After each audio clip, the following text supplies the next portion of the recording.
বিক্ষোভ মিছিল করছেন। তারা বলছেন যে আগামী সংসদ নির্বাচনে তারা লেভেল প্লেইং ফিল্ড নিশ্চিতকরণের তারা দাবি করছেন। তারা বলছেন যে আগামী সংসদ নির্বাচনে যেন প্রত্যেকটা দল সমানভাবে সমান সুযোগ পায়, তাই তারা বলছেন যে নির্বাচনের আগে লেভেল প্লেইং ফিল্ড নিশ্চিত করতে হবে।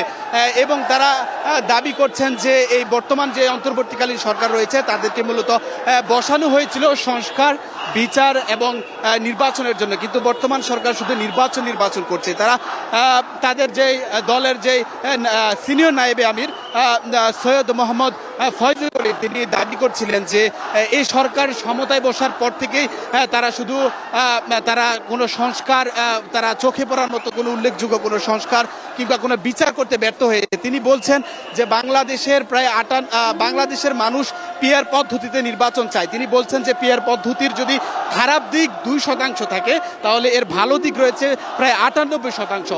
তিনি বলছেন যে সংস্কার এবং বিচারের কোনো দৃশ্যমান হয়নি। তিনি অভিযোগ করছেন বর্তমান সরকারকে, বলছেন যে নির্বাচনের আগে পিআর পদ্ধতিতে নির্বাচন এবং লেভেল প্লেইং ফিল্ড নিশ্চিতকরণ যদি এগুলো না করা হয়, যদি শুধু নির্বাচন করা হয় তাহলে তারা ধরেই নিবে বর্তমান সরকার একটি দলের দিকে ঝুঁকে গেছে।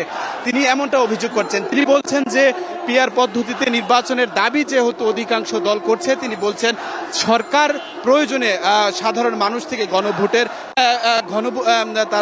গণভোটের আয়োজন করতে পারে। গণভোটের মাধ্যমে তারা নির্ধারণ করতে পারে যে জনগণ পিআর পদ্ধতিতে নির্বাচন চায় কিনা।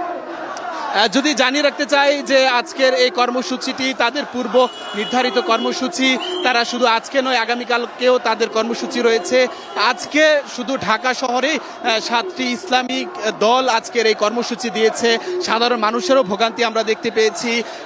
তবে জাতীয় মসজিদ যে বাইতুল মোকাররম, সে বাইতুল মোকাররমের উত্তর গেটে ইসলামী আন্দোলন বাংলাদেশের আজকের এই বিক্ষোভ কর্মসূচি। এর দক্ষিণ গেটে বিকাল 4:30টায় শুরু হবে।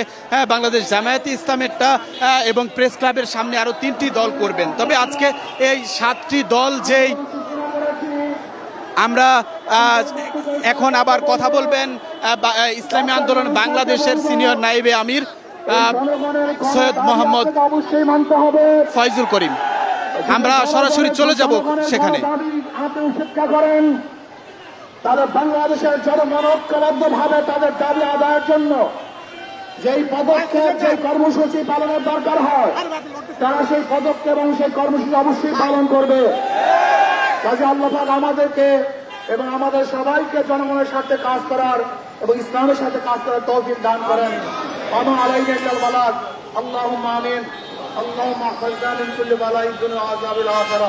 رب ارحمهما كما ربياني صغيرا برحمتك يا ارحم الراحمين. সবাইকে ধন্যবাদ, সাংবাদিক বন্ধুদেরকে ধন্যবাদ, সমাজের জনগণকে ধন্যবাদ। জি দর্শক, আমরা দেখলেন যে ইসলামী আন্দোলন বাংলাদেশের যে বিক্ষোভ মিছিল, সেই বিক্ষোভ মিছিলটি কিন্তু তারা এরই মধ্যে শেষ করে দিয়েছে। তবে এখান থেকে তাদের দলের নায়েবে আমির কয়েকটি নির্দেশনা দিয়েছেন।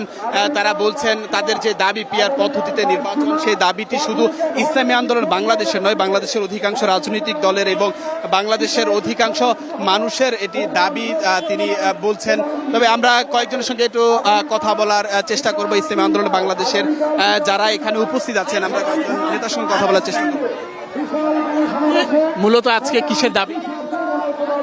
আমাদের দাবি হলো আগামী জাতীয় সংসদ নির্বাচন, এটা অবশ্যই পিআর পদ্ধতিতে হতে হবে। পিআর পদ্ধতি নির্বাচন এদেশের গণমানুষের দাবি। আপনারা দেখেছেন যে ঐক্যমত্য কমিশনেও সিংহভাগ রাজনৈতিক দল এই পিআরের পক্ষে মতামত দিয়েছে। সুতরাং আমাদের স্পষ্ট কথা, আগামী জাতীয় নির্বাচন পিআর পদ্ধতিতে হতে হবে। পিআর পদ্ধতিতে ব্যতীত অন্য কোনো পদ্ধতিতে নির্বাচন এদেশের জনগণ চায় না। এদেশের জনগণের এই যে অনুভূতি, এটা বর্তমান সরকার বুঝবে এবং পিআর পদ্ধতিতে নির্বাচন দিবে। এবং উভয় কক্ষে পিআর, নিম্নকক্ষ উচ্চকক্ষ, যদি উচ্চকক্ষ গঠিত হয় তাহলে উভয় কক্ষেই পিআর পদ্ধতিতে নির্বাচন, এটাই আমাদের আজকের মুখ্য দাবি।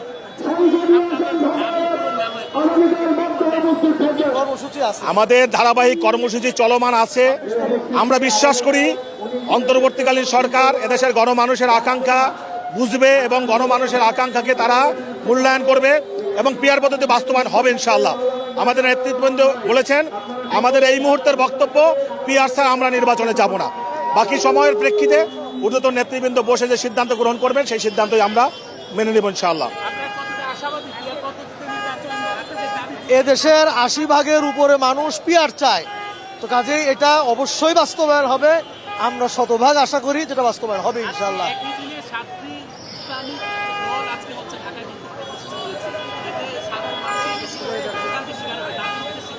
আমরা তো ভোগান্তি চাইনি। আজকে থেকে 5 মাস আগে আমরা ঐক্যমত্য কমিশনে আমরা লিখিতভাবে দিয়েছি যে আপনারা পিআর সিস্টেমের ব্যাপারে আলোচনায় তোলেন এবং পিআরের ব্যাপারে যদি চায় ঐক্যমত্য হয় তাহলে আমরা পিআর করব। অথচ দেখা গেল এই 5 মাসের মধ্যে ঐক্যমত্য কমিশন সেটাকে এজেন্ডাই আনতে পারে নাই। আমরা মনে করি এটা একটা ষড়যন্ত্র, অন্য কোনো ইঙ্গিতে এই ঐক্যমত্য কমিশন এই কাজটুকু করছে না। আমাদের দৃঢ় বিশ্বাস, এজন্যই আমরা আন্দোলনে যেতে বাধ্য হয়েছি। আমাদের দৃঢ় বিশ্বাস অতি দ্রুত সময়ের মধ্যে ঐক্যমত্য কমিশন এটাকে আলোচনা আনবে এবং পিআর এ দেশে বাস্তবায়ন হবে ইনশাআল্লাহ, পিআর সিস্টেমে নির্বাচন। ধন্যবাদ।